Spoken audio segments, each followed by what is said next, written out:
दोस्तों नमस्कार, ये है मार्गदर्शन फॉर सिविल सर्विसेज। मैं अनुराग चौधरी। दोस्तों कंप्यूटर से संबंधित महत्वपूर्ण प्रश्नों के वस्तुनिष्ठ जीएस संचय श्रृंखला में इस वीडियो में प्रस्तुत है कंप्यूटर नेटवर्क से संबंधित महत्वपूर्ण प्रश्नों का भाग 3, जो आपके आगामी परीक्षाओं के लिए बहुत ही उपयोगी है। तो आइए शुरू करते हैं आज का वीडियो।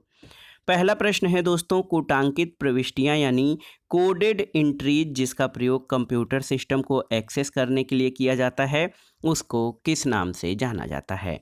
ऑप्शन है entry code, password, security command, code words या इनमें से कोई नहीं। तो सही उत्तर है पासवर्ड। ऑप्शन बी आपका सही उत्तर है। दोस्तों आप जान लीजिए कि कोडेड एंट्री जिसका प्रयोग कंप्यूटर सिस्टम का एक्सेस करने के लिए किया जाता है, उसको पासवर्ड कहते हैं। अगला प्रश्न है, कंप्यूटर सिस्टम को एक्सेस करने की अनुमति देने के लिए आइडेंटिटी की पुष्टि करने वाली वेरिफिकेशन प्रक्रिया क्या कहलाती है? तो सही उत्तर है ऑथेंटिकेशन, ऑप्शन सी। याद कर लीजिए, कंप्यूटर सिस्टम को एक्सेस करने की अनुमति देने के लिए पहचान या आइडेंटिफाई की पुष्टि करने वाली सत्यापन प्रक्रिया को वेरिफिकेशन या ऑथराइजेशन कहते हैं। अगला प्रश्न है दोस्तों, लागू सुरक्षा नियमों पर आधारित नेटवर्क यानी सिक्योरिटी सिस्टम जो इनकमिंग और आउटगोइंग नेटवर्क ट्रैफिक को नियंत्रित करता है और उसका निरीक्षण करता है, क्या कहलाता है? ऑप्शन है firmware, firewall, shareware, instruction set या डिवाइस नेट। तो सही उत्तर फायरवॉल, ऑप्शन बी।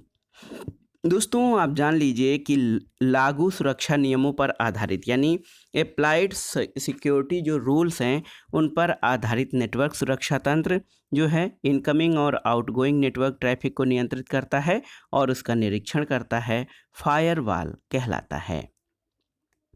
अगला प्रश्न है, निम्नलिखित में से कौन सा एंटीवायरस सॉफ्टवेयर नहीं है? आपको बताना है। यहाँ पर देखिए ऑप्शन है दोस्तों आपके, देखिए बहुत ही महत्वपूर्ण, फायरफॉक्स, मैकेफी, अवीरा या जो है कैस्परेस्की। तो सही उत्तर है फायरफॉक्स।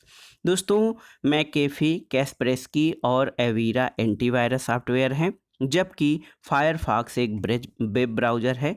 इंटरनेट एक्सप्लोरर की तुलना में फायरफॉक्स उपयोगकर्ताओं को एक क्लीनर इंटरफेस और तेज डाउनलोड गति देता है। अगला प्रश्न है, मैकेफी क्या है? तो सही उत्तर है मैकेफी एक एंटीवायरस सॉफ्टवेयर है दोस्तों। अगला प्रश्न है, निम्नलिखित में से कौन एक कंप्यूटर आंकड़ों की त्रुटियां प्रदर्शित करता है? चिप, बाइट, बग या बिट? और ये देखिए, ये परीक्षाओं में बार बार ये प्रश्न पूछा गया है। सही उत्तर है बग। कंप्यूटर आंकड़ों की त्रुटियां प्रदर्शित करता है बग, और सॉफ्टवेयर बग किसी कंप्यूटर प्रोग्राम या प्रणाली की ऐसी पुष्टि, दोष या गलती या खोट को वर्णित करने के लिए प्रयोग किया जाने वाला आम शब्द है जो गलत और अप्रत्याशित परिणाम देती है। दोस्तों ज़्यादातर बग लोगों द्वारा किसी प्रोग्राम के स्रोत कोड या इसकी डिजाइन में की गई गलतियों और त्रुटियों की वजह से उत्पन्न होते हैं। अगले प्रश्न पर आते हैं। महत्वपूर्ण प्रश्न है, वायरस, ट्रोजन, हॉर्सेज और वर्म्स ये क्या हैं? तो सही उत्तर है दोस्तों, ये कंप्यूटर प्रणाली को हानि पहुंचाने में सक्षम होते हैं। ऑप्शन ए आपका सही उत्तर है। आप देख सकते हैं कि वायरस, ट्रोजन, हॉर्सेज और वर्म्स कंप्यूटर प्रणाली को हानि पहुंचाने वाले सॉफ्टवेयर हैं। कंप्यूटर वायरस एक प्रकार का अवांछित विद्वेष या पूर्ण सॉफ्टवेयर प्रोग्राम होता है, यानी अनवेंटेड मेलिशियस प्रोग्राम होता है, जो अपनी कॉपी तैयार करके कंप्यूटर को प्रभावित करता है। अगला प्रश्न है दोस्तों, किस प्रकार का सॉफ्टवेयर मुफ्त वितरित होता है लेकिन आगे प्रयोग करने के लिए प्रयोक्ता को कुछ रकम अदा करनी पड़ती है? ऑप्शन है आपके freeware, shareware, rentalware, public domain software या एबंडनवेयर। तो सही उत्तर है शेयरवेयर। ऑप्शन बी आपका सही उत्तर है। दोस्तों शेयरवेयर को ट्रायलवेयर या डेमोवेयर भी कहते हैं, और उपयोगकर्ता को ट्रायल आधार पर पहले मुफ्त प्राप्त होता है और उसे आगे प्रयोग करने के लिए जो है कुछ रकम अदा करनी पड़ती है। अगला प्रश्न है, प्रोग्राम में एरर्स के करेक्शन को क्या कहते हैं? तो सही उत्तर है डीबगिंग। देखिए बहुत ही महत्वपूर्ण है दोस्तों, प्रोग्राम में एरर या गलतियों के करेक्शन करना डीबगिंग कहलाता है। इसके तहत सॉफ्टवेयर में आई तकनीकी एरर या गलतियों को सुधारा जाता है। अगला प्रश्न है कि कौन व्यक्ति द्वारा की गई ऐसी कोशिश होती है कि वह अपनी पहचान बताकर आपसे गोपनीय सूचना प्राप्त कर ले।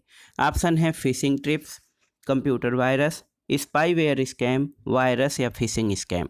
तो सही उत्तर है फिशिंग ट्रिप्स। दोस्तों आप जान लीजिए, अपनी गलत पहचान बनाकर गोपनीय सूचना प्राप्त करने तक का चरण फिशिंग ट्रिप्स है, जबकि इसी गोपनीय सूचना के आधार पर नुकसान पहुंचाने का चरण फिशिंग स्कैम होता है। तो दोस्तों फिशिंग अगर जो होता कोई एक विकल्प तो ये सर्वोत्तम विकल्प, लेकिन यहाँ पर फिशिंग ट्रिप्स सही होगा। अगला प्रश्न है दोस्तों, अपने आप को कंप्यूटर हैकर के इंट्रूशन से बचाने के लिए आपको क्या इंस्टॉल करना चाहिए? फायरवॉल, मेलर, मैक्रो, स्क्रिप्ट या इनमें से कोई नहीं? तो सही उत्तर है फायरवॉल। ऑप्शन ए आपका सही उत्तर है। दोस्तों फायरवॉल कंप्यूटर सिस्टम या नेटवर्क का वह हिस्सा है जिसका निर्माण अनधिकृत प्रयोग को रोकने और अधिकृत संप्रेषण को अनुमति देने के लिए किया जाता है। फायरवॉल को हार्डवेयर या सॉफ्टवेयर या दोनों के संयोजन में कार्यान्वित किया जा सकता है और फायरवॉल का प्रयोग अनधिकृत इंटरनेट उपयोगकर्ताओं को इंटरनेट से जुड़े व्यक्ति नेटवर्क मुख्यतः इंटरनेट का प्रयोग करने से रोकने के लिए किया जाता है। अगला प्रश्न है दोस्तों, ज्ञात सॉफ्टवेयर बग के लिए रिपेयर जो सामान्यतः इंटरनेट पर बिना चार्ज उपलब्ध होता है उसे क्या कहते हैं? ऑप्शन है वर्जन, पैच, ट्यूटोरियल, एफएक्यू या इनमें से कोई नहीं? तो सही उत्तर है पैच। दोस्तों ज्ञात सॉफ्टवेयर बग के लिए रिपेयर जो सामान्य रूप से इंटरनेट पर बिना किसी चार्ज के उपलब्ध होता है उसे पैच नाम से जाना जाता है। अगला प्रश्न है, तर्क संगत त्रुटियों के विलोपन की प्रक्रिया को क्या कहते हैं? ऑप्शन है परीक्षण, डीबगिंग, अनुरक्षण या मूल्यांकन। तो सही उत्तर है डीबगिंग। दोस्तों लॉजिकल एरर के विलोपन की प्रक्रिया को डीबगिंग कहते हैं। अगला प्रश्न है, निम्न में से कौन सी ऑप्टिकल डिस्क है? आपको बताना है। यहाँ पर देखिए बहुत ही महत्वपूर्ण प्रश्न है आपका। WORM disk, zip disk, George disk या सुपर डिस्क? तो सही उत्तर है वर्म डिस्क दोस्तों ऑप्टिकल डिस्क है। WORM write once read many, ये जो है ऑप्टिकल डिस्क है। अगला प्रश्न है बहुत ही महत्वपूर्ण, आपसे पूछा गया है कि कंप्यूटर वायरस क्या होता है? तो उत्तर है एक विशेष प्रकार का कंप्यूटर प्रोग्राम जो दूषित उद्देश्य से तैयार किया जाता है और ये कंप्यूटर में अपनी प्रतिलिपियां बना लेता है और इससे कंप्यूटर संक्रमित हो जाता है। अगला प्रश्न है, ट्रोजन एक प्रकार का क्या है? तो उत्तर है ट्रोजन एक प्रकार का मालवेयर है। ऑप्शन बी आपका सही उत्तर है। दोस्तों ट्रोजन एक विद्वेषपूर्ण कंप्यूटर प्रोग्राम है। इसे मालवेयर को प्रवक्ता समझकर डाउनलोड कर लेता है, लेकिन ये उल्टे कंप्यूटर को ही नुकसान पहुंचा देता है। अगला प्रश्न है, निम्नलिखित में से कौन सा कंप्यूटर को संक्रमित करने वाला वायरस नहीं है? ऑप्शन है मेलिसा ए, ट्रोजन हॉर्स, लोवगेट या नॉर्टन।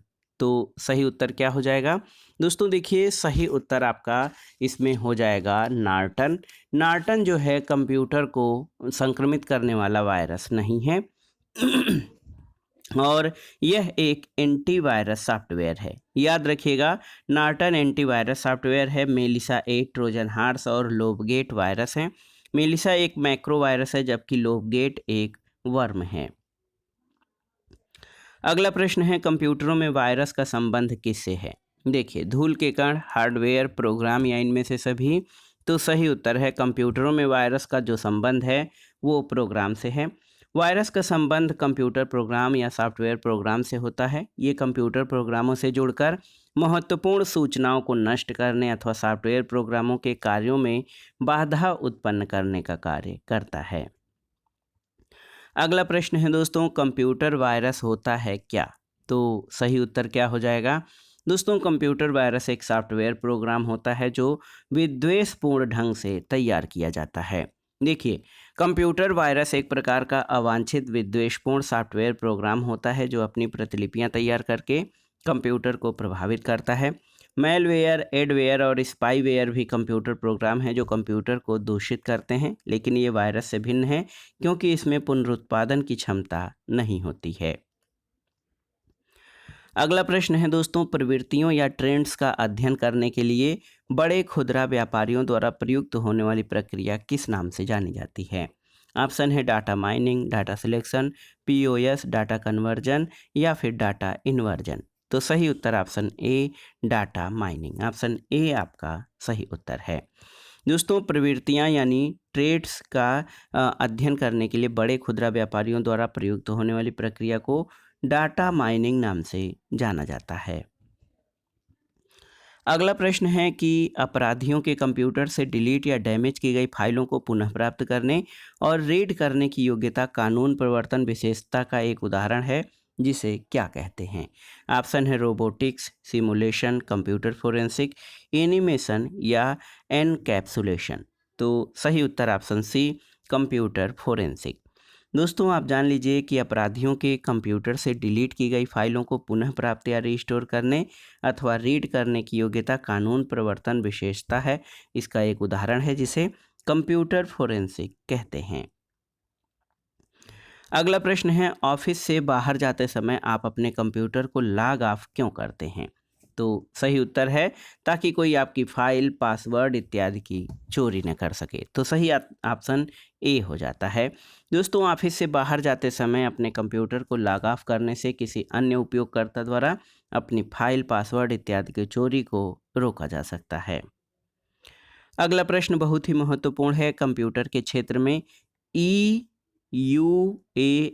क्या है, यानी इसका पूर्ण विस्तार क्या है? तो सही उत्तर क्या हो जाएगा? EAUL यानी end user licence agreement. End user licence agreement. तो सही उत्तर क्या हो जाएगा? देखिए end user licence LA end user licence agreement. तो यहाँ पर दो जगह दिया गया है, यहाँ पर आप देख सकते हैं C और D दोनों में ही दे दिया है end user licence agreement, end user licence agreement. तो ये जो है दोस्तों EUAL का फुल फॉर्म है। अगला प्रश्न है कि बैकअप क्या होता है? आप देखिए बहुत ही महत्वपूर्ण प्रश्न है, बैकअप क्या होता है? तो सही उत्तर हो जाएगा बैकअप जो होता है दोस्तों डाटा बचाने के लिए मूल स्रोत से कॉपी करके दूसरी जगह रखना, इसको बैकअप कहा जाता है। बैकअप का अर्थ होता है अपनी फाइलों की कॉपी अपने मुख्य हार्ड डिस्क के अतिरिक्त किसी अन्य संग्रहण इकाई जैसे पेन ड्राइव, मैग्नेटिक टेप आदि में रखने से है, और बैकअप फाइलों की सुरक्षा का अंतिम उपाय है। अगला प्रश्न है किसी लॉगिन नाम और पासवर्ड के प्रमाणीकरण को क्या कहा जाता है? ऑप्शन है कॉन्फ़िगरेशन, एक्सेसिबिलिटी, ऑथेंटिकेशन या लॉगिन। तो सही उत्तर है ऑथेंटिकेशन। दोस्तों आप याद कर लीजिए किसी लॉगिन नाम और पासवर्ड के प्रमाणीकरण को ऑथेंटिकेशन कहते हैं।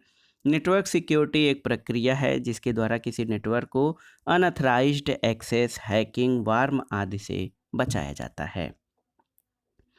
अगला प्रश्न है कंप्यूटर जगत में कुकीज़ को किस नाम से नहीं जाना जाता? तो यहाँ पर देखिए HTTP cookies, web cookies, browser cookies, HTML cookies या उपर्युक्त में से कोई नहीं। तो सही उत्तर है HTML कुकीज़। दोस्तों कंप्यूटर जगत में कुकीज़ को HTML कुकीज़ की बजाय HTTP cookies, web cookies, browser cookies के रूप में जाना जाता है। ये वास्तव में डेटा को छोटा पीस या डेटा का छोटा टुकड़ा है। प्रत्येक बार जब प्रयोक्ता वेबसाइट को लोड करता है तो ब्राउज़र कुकीज़ को भेजता है। अगला प्रश्न है कुकी क्या है? तो सही उत्तर है कुकी यूजर की वेब एक्टिविटी संबंधी इंफॉर्मेशन स्टोर करती है। दोस्तों कुकी जिसे HTTP कुकी, वेब कुकी या ब्राउज़र कुकी कहते हैं, सामान्यतः किसी वेबसाइट से प्राप्त संक्षिप्त डेटा होता है जो यूजर के वेब ब्राउज़र में स्टोर होता है जबकि यूजर किसी वेबसाइट की ब्राउजिंग कर रहा होता है। इस प्रकार ये उपयोगकर्ता को की वेब एक्टिविटी संबंधी सूचनाएं संचित करती है। अगला प्रश्न है दोस्तों यदि कर्मचारी देश के विभिन्न हिस्सों में रहते हों और उनका हर महीने मिलना जरूरी है तो उपयोगी कंप्यूटर प्रौद्योगिकी कौन सी होगी? Video display software, video digitising software, video conferencing, video scanning या इनमें से कोई नहीं। तो सबसे महत्वपूर्ण जो कंप्यूटर प्रौद्योगिकी है ये VC यानी वीडियो कॉन्फ्रेंसिंग है। दोस्तों देश के विभिन्न हिस्सों में रहने वाले कर्मचारियों को हर महीने वीडियो कॉन्फ्रेंसिंग के द्वारा एक दूसरे से मिलाया जा सकता है। इसके माध्यम से एक स्थान पर कोई व्यक्ति विभिन्न स्थानों पर रहने वाले व्यक्तियों से सजीव वार्तालाप कर सकता है। अगला प्रश्न है, निम्नलिखित में से कौन सा इंटरनेट संबंधी पद नहीं है, आपको बताना है। देखिए, browser, link, printer, search engine या हाइपरलिंक। तो सही उत्तर है ऑप्शन सी, प्रिंटर। दोस्तों, ब्राउज़र, लिंक, सर्च इंजन और हाइपरलिंक इंटरनेट संबंधी पद हैं, जबकि प्रिंटर एक हार्डवेयर है। अगला प्रश्न बहुत ही महत्वपूर्ण है, आप देखिए। ये पूछा गया है कि शिक्षा संस्थान सामान्यतः अपने डोमेन नेम में किसका प्रयोग करते हैं। तो .edu बहुत ही आसान है, edu यानी एजुकेशन। तो शिक्षा संस्थानों द्वारा दोस्तों ये जो एजुकेशनल इंस्टीट्यूट हैं इनको अपने डोमेन नेम में सामान्यतः edu.edu का प्रयोग किया जाता है। कमर्शियल में .com का प्रयोग किया जाता है। इंडियन साइटों के लिए .in होता है। अगला प्रश्न है, जर्मन होलेरिथ ने अपने टेबुलेटिंग सिस्टम में पूर्णता प्राप्त की, ये मशीन विकसित की थी। तो सही उत्तर है सेंसस टेबुलेटर। दोस्तों, जर्मन होलोरिथ ने अपने टेबुलेटिंग सिस्टम में पूर्णता प्राप्त की और एक मशीन विकसित की जिसका नाम सेंसस टेबुलेटर है। ये 1890 में विकसित की गई थी और एसएससी ने इस प्रश्न का उत्तर एनालिटिकल इंजन दिया है, जो कि सही नहीं है। अगला प्रश्न है दोस्तों, ट्विटर किसने संस्थापित किया था, आपको बताना है। तो ट्विटर के संस्थापक इवान विलियम्स थे। दोस्तों, आप जान लीजिए, ट्विटर एक ऑनलाइन न्यूज़ और सोशल नेटवर्किंग सेवा है। इसकी स्थापना 21 मार्च 2006 को Jack Dorsey, Noah Glass, Biz Stone और इवान विलियम्स के द्वारा की गई है। अगला प्रश्न है दोस्तों, कंप्यूटर के संदर्भ में ऑनलाइन का अर्थ क्या नहीं होता है। देखिए, बहुत ही महत्वपूर्ण है। नेटवर्क में कनेक्टिविटी की स्थिति, एक गैर कार्यात्मक इकाई में कनेक्टिविटी की स्थिति, एक स्थिति जहां वास्तविक समय में लेन देन किया जा सकता है, रिमोट सर्वर तक पहुंच। तो यहाँ पर ऑप्शन बी जो है ये ऑनलाइन से मैच नहीं करता है। और आप देख लीजिए, कंप्यूटर के संदर्भ में ऑनलाइन फेडरल मानक 1037C द्वारा परिभाषित है, जो कि ऐसी स्थिति है जो डिवाइस या इक्विपमेंट या कार्यात्मक इकाई की स्थिति को दर्शाता है और गैर कार्यात्मक इकाई का ऑनलाइन की परिभाषा में समावेश नहीं है। चलिए अगले प्रश्न पर आते हैं, किस नेटवर्क पर पहला एसएमएस भेजा गया था। यहाँ पर है देखिए, एयरटेल, वोडाफोन, वेरिजोन या डिजीसेल। तो सही उत्तर है वोडाफोन पर। दोस्तों, दिसंबर 1992 को पहला एसएमएस वोडाफोन जीएसएम नेटवर्क पर यूनाइटेड किंगडम में भेजा गया था। अगला प्रश्न है, इंटरनेट की किस दिग्गज कंपनी ने तेलंगाना में ग्रामीण सेल्फ हेल्प ग्रुप को सशक्त बनाने के लिए अपने उत्पादों का ऑनलाइन प्रचार करने के लिए प्रशिक्षण कार्यक्रम की शुरुआत की है। ऑप्शन है अमेजॉन, फ्लिपकार्ट, फेसबुक या ट्विटर। तो सही उत्तर है फेसबुक। दोस्तों, सितंबर 2015 में सोशल नेटवर्किंग कंपनी फेसबुक ने तेलंगाना में ग्रामीण सेल्फ हेल्प ग्रुप को उनके उत्पादों का ऑनलाइन प्रचार करने में समर्थ बनाने के लिए प्रशिक्षण कार्यक्रम शुरू किया था। अगला प्रश्न है कि निम्नलिखित में से कौन ई प्रशासन या ई गवर्नमेंट की सर्वोत्तम व्याख्या है। तो ई गवर्नमेंट क्या होता है दोस्तों, आप जान लीजिए कि ई गवर्नमेंट लोक सेवाओं को इंटरनेट के जरिए लोगों तक उपलब्ध कराना, ये ई गवर्नमेंट होता है। दोस्तों, ई प्रशासन सरकारी सेवाओं के सूचनाओं के आदान प्रदान के लिए सूचना और तकनीक का अनुप्रयोग है। लोक सेवाओं को इंटरनेट के जरिए सामान्य लोगों तक उपलब्ध कराना, ये ई प्रशासन का अर्थ होता है। अगला प्रश्न है दोस्तों, एक तकनीक, वह तकनीक जिसके द्वारा डेटा को कूट रूप से परिवर्तित किया जाता है जिससे कि अनधिकृत व्यक्ति द्वारा इसे आसानी से नहीं समझा जा सके, इसको क्या कहते हैं। डिमॉड्यूलेशन, डिस्क्रिप्शन, डिक्रिप्शन, इसके अलावा मॉड्यूलेशन या एन्क्रिप्शन। तो सही उत्तर है इसको एन्क्रिप्शन कहते हैं। आप जान लीजिए कि वह तकनीक जिसके द्वारा डेटा को कूट रूप या कोडेड फॉर्म में परिवर्तित किया जाता है जिससे कि अनधिकृत व्यक्ति द्वारा इसे आसानी से नहीं समझा जा सके, एन्क्रिप्शन कहलाता है। अगला प्रश्न है, निम्नलिखित में से कौन सा विकल्प लोकल एरिया नेटवर्क और इंटरनेट के बीच बैरियर के रूप में कार्य करता है। फायरवॉल, हैशिंग, एसक्यूएल इंजेक्शन या उपरोक्त में से कोई नहीं। तो सही उत्तर हो जाएगा फायरवॉल। दोस्तों, आप जान लीजिए, फायरवॉल कंप्यूटर को विभिन्न हैकरों और मालवेयर से रक्षा करता है और ये लैन और इंटरनेट के बीच बैरियर का कार्य करता है। अगला प्रश्न है, निम्नलिखित में से कौन सा नेटवर्क पर साझा नहीं किया जा सकता? डिस्क, प्रिंटर, सीडी रोम या प्रोसेसर? तो सही उत्तर ऑप्शन डी हो जाएगा, प्रोसेसर।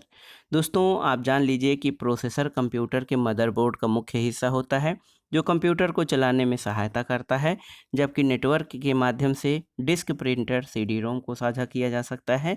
विकल्प डी आपका सही है। अगला प्रश्न है, टेलीफोन नेटवर्क के तारों पर डेटा संचरण द्वारा इंटरनेट उपलब्ध कराने के लिए कौन सा प्रौद्योगिकी इस्तेमाल किया जाता है? तो सही उत्तर है डिजिटल सब्सक्राइब लाइन यानी डीएसएल। याद कर लीजिए दोस्तों, टेलीफोन नेटवर्क के तारों पर डेटा संचरण द्वारा इंटरनेट उपलब्ध कराने के लिए डिजिटल सब्सक्राइब लाइन यानी डीएसएल का प्रयोग किया जाता है। अगला प्रश्न है, निम्नलिखित में से किसके द्वारा जो आपका कंप्यूटर है दोस्तों, ये अन्य कंप्यूटरों से आसानी से जुड़ सकता है? Controller card, sound card, video card या नेटवर्क इंटरफेस कार्ड? तो सही उत्तर नेटवर्क इंटरफेस कार्ड के द्वारा। दोस्तों एनआईसी या नेटवर्क इंटरफेस कार्ड एक सर्किट बोर्ड या कार्ड है जो कंप्यूटर को नेटवर्क से जोड़ने में प्रयुक्त होता है। अगला प्रश्न है, कंप्यूटर विज्ञान में आमतौर पर प्रयोग किया जाने वाला संक्षिप्त नाम एसईओ क्या होता है? तो एसईओ का फुल फॉर्म बताना है। तो सही उत्तर है एसईओ का पूरा नाम सर्च इंजन ऑप्टिमाइजेशन होता है। सर्च इंजन ऑप्टिमाइजेशन याद रखिएगा, ऑप्शन ए आपका सही उत्तर है।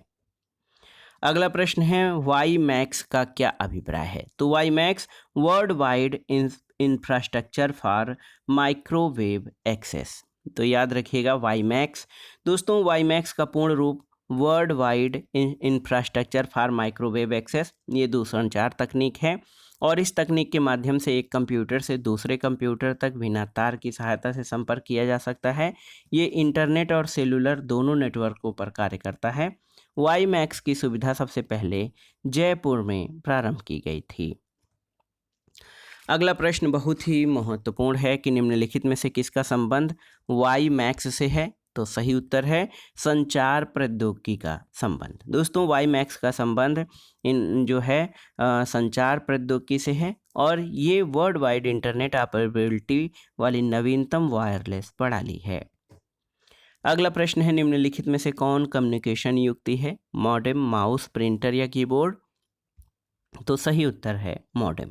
दोस्तों मॉडेम एक कम्युनिकेशन युक्ति है। इसका पूरा नाम मॉड्यूलेशन एंड डिमॉड्यूलेशन होता है। इसके द्वारा हम डेटा को मॉड्यूलेट और डिमॉड्यूलेट दोनों कर सकते हैं। अगला प्रश्न है, मॉडेम एक हार्डवेयर युक्ति है जो निम्न को जोड़ती है। किसको? आपको बताना है। ऑप्शन है आपके मुख्य मेमोरी और सहायक मेमोरी को, प्रिंटर और मुख्य मेमोरी को, टेलीफोन लाइन और कंप्यूटर को, या इनमें से कोई नहीं। तो सही उत्तर है मॉडेम टेलीफोन लाइन और कंप्यूटर को जोड़ती है। मॉडेम का फुल फॉर्म मॉड्यूलेटर डीमॉड्यूलेटर होता है। अगला प्रश्न है, इंटरनेट पर परस्पर क्रिया डेटा उन्मुख वेब अनुप्रयोग उत्पन्न करने के लिए किसका प्रयोग किया जाता है? ऑप्शन है ASP, HTML, CSS और URL। तो सही उत्तर है ASP यानी एक्टिव सर्वर पेज। दोस्तों एक्टिव सर्वर पेज एक वेब पेज को बनाने के लिए डेवलपमेंट प्रोग्राम फ्रेमवर्क है। ये कंप्यूटर कोड को इंटरनेट सर्वर द्वारा निष्पादित करने के लिए इनेबल करता है और ASP का उपयोग इंटरनेट पर परस्पर क्रिया डेटा उन्मुख वेब अनुप्रयोग करने के लिए किया जाता है। अगला प्रश्न है कि निम्नलिखित का प्रयोग सर्वरों और नेटवर्किंग युक्तियों को सुदूर अभिगमन देने के लिए किया जाता है। किसका? HTTP, FTP, SMTP या टेलनेट? तो सही उत्तर है टेलनेट। दोस्तों टेलनेट के द्वारा हम अपने कंप्यूटर द्वारा दूर स्थित कंप्यूटर पर कार्य कर सकते हैं और उसके संसाधनों का उपयोग कर सकते हैं। ऑप्शन डी आपका सही उत्तर है।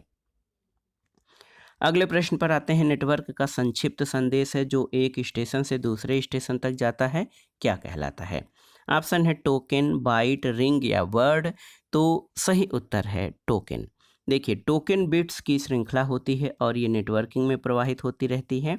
यदि किसी नेटवर्क सिस्टम में टोकन है तो वह दूसरे कंप्यूटर पर सूचना भेज सकता है। नेटवर्किंग व्यवस्था में एक संक्षिप्त संदेश एक स्टेशन से दूसरे स्टेशन तक जाता है तो उसे टोकन कहते हैं। अगला प्रश्न है, नेटवर्किंग सिस्टम में SNMP क्या है? ऑप्शन है सिंपल नेटवर्क मैनेजमेंट प्रोटोकॉल। तो देखिए यही ऑप्शन आपका सही हो जाएगा। SNMP का पूरा नाम सिंपल नेटवर्क मैनेजमेंट प्रोटोकॉल होता है और इसका कार्य सर्वर, प्रिंटर, हब, स्विच और राउटर जैसे नेटवर्क डिवाइस से जानकारी एकत्र करना होता है। तो दोस्तों ये था कंप्यूटर के नेटवर्क से संबंधित महत्वपूर्ण प्रश्नों का जीएस संचय। इसमें हमने प्रीवियस ईयर्स एग्जाम में पूछे गए और आगामी परीक्षाओं के लिए संभावित प्रश्नों को कवर किया है, जो आपके आगामी परीक्षाओं के लिए बहुत ही उपयोगी होगा। आप इन प्रश्नों को तैयार कर लीजिए। वीडियो आपको कैसा लगा हमें कमेंट बॉक्स में ज़रूर बताइएगा। वीडियो को लाइक करें, शेयर करें और इस चैनल मार्गदर्शन फॉर सिविल सर्विसेज को सब्सक्राइब करें। वीडियो देखने के लिए धन्यवाद दोस्तों। नमस्कार।